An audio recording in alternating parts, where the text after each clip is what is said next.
अस्सलाम वालेकुम दोस्तों, कैसे हो? मुझे उम्मीद है कि आप सभी सही हो गए। न्यू अपडेट के साथ मैं आपके सामने फिर हाजिर हो चुके हैं। अगर आप कुवैत में रहते हैं, कुवैत की खबरों से हमेशा कल अपडेट रहना चाहते हैं तो ये वीडियो आप शुरू से लेकर आखिर तक देखते रहिए। इस वीडियो के अंदर मैं आपको काफ़ी ज़्यादा इंपॉर्टेंट जो है इन्फॉर्मेशन देने वाला हूँ और आप लोगों को बताने वाला हूँ। इसमें बताऊँगा कि किन लोगों को गिरफ्तार वगैरह किया गया है, बड़ी अपडेट आ रही है, और कैसे कैसे लोगों को गिरफ्तार वगैरह किया जा रहा है। तो चलिए फिर बिना देरी के वीडियो शुरू करते हैं। लेकिन उससे पहले मैं आपको बता देता हूँ, चैनल हमारा पहली बार देख रहे हैं, चैनल को सब्सक्राइब करें और साथ ही साथ बेल आइकन ज़रूर प्रेस कर दें ताकि हमेशा आपको इसी तरीके से अपडेट मिलती रहे और आप हमेशा हमारे साथ में जुड़े रहें। फ्लाइट एग्जिट एंट्री के हवाले से भी हम बात करेंगे।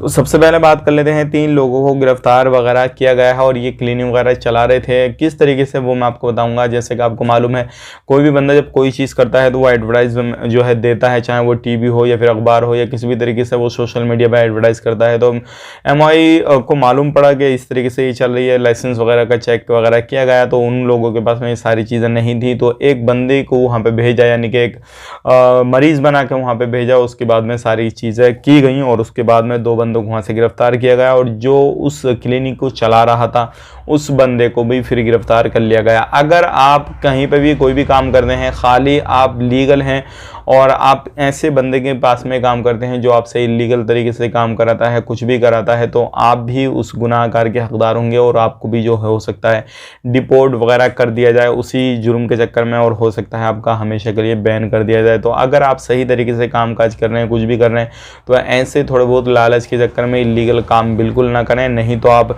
खास करके अभी हाल ही में जो चेकिंग वगैरह चल रही है, जैसे कि मैंने आपको बताता हूँ, तो वो उन्हीं लोगों के चल रहे हैं जो लीगल तरीके से रहते हैं लेकिन काम उल्टे सीधे करते हैं, तो उनको भी गिरफ्तार वगैरह किया जा रहा है। अगर अजनबी है तो उसको डिपोर्ट किया जाता है, अगर कुवैती नागरिक करवा रहा है उससे किसी भी तरीके से तो उस पर काफ़ी बड़ा फाइन वगैरह लगाया जाता है। तो इस तरीके से 3 बंदों को गिरफ्तार किया गया है। अब बात कर लेते हैं यहाँ पे अगली अपडेट की तरफ। जो अगली अपडेट आ रही है निकल के, अगर आपने वीज़ा इकामा जो भी है वो रिन्यू नहीं कराया है तो रिन्यू करा लें, ऑनलाइन प्रोसेस अपना पूरा कंप्लीट करा लें, कोई भी परेशानी नहीं है क्योंकि ऑनलाइन ये सारी चीज़ें अभी हाल ही में लग रही हैं।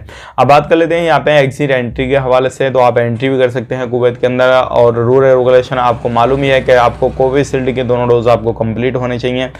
उसके बाद में आपको जो भी एप्लीकेशन वगैरह जो भी है वो डाउनलोड होनी चाहिए और उन पर मिनिस्ट्री की वेबसाइट पर आपको वैक्सीनेशन के सर्टिफिकेट अपलोड करने चाहिए और उस पर जैसे आपको ग्रीन सिग्नल मिल जाएगा उसके बाद में आप एंट्री कर सकते हैं, कोई भी परेशानी नहीं है।